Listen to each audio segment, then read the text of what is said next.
শুরুতেই থাকছে দেশের সংবাদ শিরোনাম। চট্টগ্রামের 5 জেলাতেই 8 লাখ মানুষ ক্ষতিগ্রস্ত।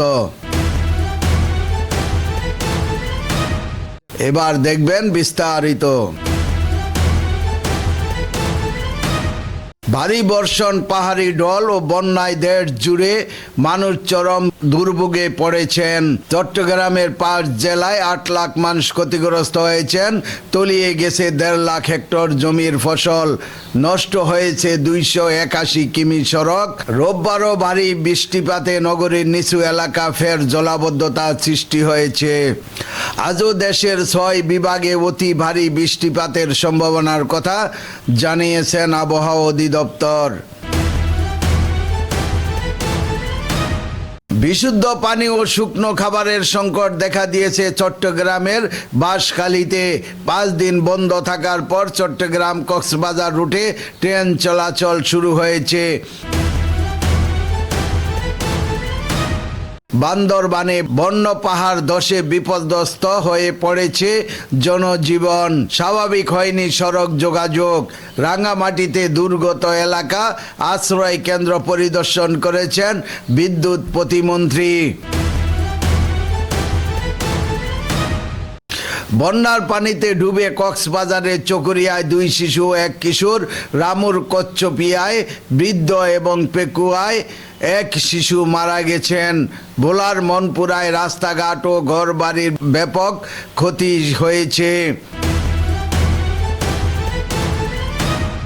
ত্রাণ পাননি দুর্গতরা। নেত্রকোনার কলমাকান্দায় উদ্বাখালী নদীর পানি বিপদ সীমার উপর দিয়ে প্রবাহিত হচ্ছে। মৌলভীবাজারে পানি কমলেও দুর্ভোগ কমেনি। বন্যা কবলিত 11 জেলায় বিজিবি মোতায়েন করা হয়েছে। 600 মানুষকে উদ্ধার করা হয়েছে। 6 বিভাগে অতি ভারী বৃষ্টিপাতের সম্ভাবনা। দেশের 6 বিভাগে আজ ভারী থেকে অতি ভারী বৃষ্টিপাতের পূর্বাভাস দিয়েছে আবহাওয়া অধিদপ্তর।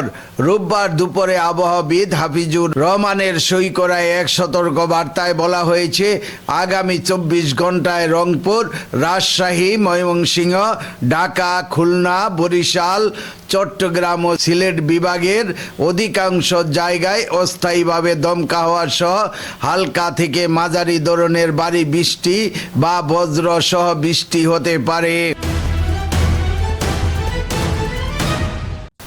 একই সঙ্গে রংপুর, রাজশাহী, ময়মনসিংহ, ঢাকা, চট্টগ্রাম ও সিলেট বিভাগের কোথাও কোথাও ভারী থেকে অতি ভারী বৃষ্টি হতে পারে। শনিবার রাত থেকে টানা বৃষ্টিপাতে তলিয়ে গেছে ঢাকা। তবে আবহাওয়া অধিদপ্তরের আবহাওয়াবিদ AKM নাজমুল হক জানিয়েছেন, ঢাকায় টানা ভারী বৃষ্টির তীব্রতা কমে আসতে পারে। আজ উত্তরবঙ্গের জেলাগুলোতে বৃষ্টির তীব্রতা বাড়তে পারে। শনিবার রাত থেকে রোববার ভোর পর্যন্ত ঢাকায় বৃষ্টি হয়েছে 97 মিলিমিটার এবং ভোর 6টা থেকে বিকাল 3টা পর্যন্ত 95 মিলিমিটার।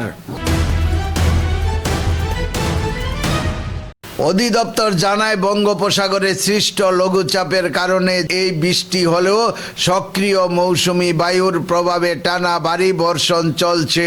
বন্যা পূর্বাভাস ও সতর্কীকরণ কেন্দ্রের তথ্য অনুযায়ী রোববার সকালে বান্দরবান, চট্টগ্রামের সাঙ্গু, সুনামগঞ্জ ও সিলেটের কুশিয়ারা এবং নেত্রকোনার সোমেশ্বরী নদীর 5টি পর্যবেক্ষণ পয়েন্টে পানি বিপদসীমার উপর দিয়ে প্রবাহিত হচ্ছে। চট্টগ্রাম বিভাগীয় কমিশনারের প্রদত্ত প্রতিবেদনে এইসব তথ্য উঠে এসেছে। প্রতিবেদনটি সরকারের ঊর্ধ্বতন কর্তৃপক্ষের কাছে পাঠানো হয়েছে বলে জানা গিয়েছে। প্রতিবেদনে বলা হয়েছে, চট্টগ্রাম দক্ষিণের উপজেলাগুলোতে ভারী বর্ষণ ও বন্যায় জাতীয় মহাসড়ক 32.23 কিলোমিটার, আঞ্চলিক মহাসড়ক 33.07 কিলোমিটার ও জেলা মহাসড়ক 176 কিলোমিটার, সর্বমোট 241.31 কিলোমিটার সড়ক ক্ষতিগ্রস্ত হয়েছে। এইসব ক্ষতিগ্রস্ত সড়ক মেরামতে স্বল্প মেয়াদি 34,55,00,000 টাকা এবং দীর্ঘমেয়াদী 210,30,00,000 টাকা সম্ভাব্য ব্যয় ধরা হয়েছে।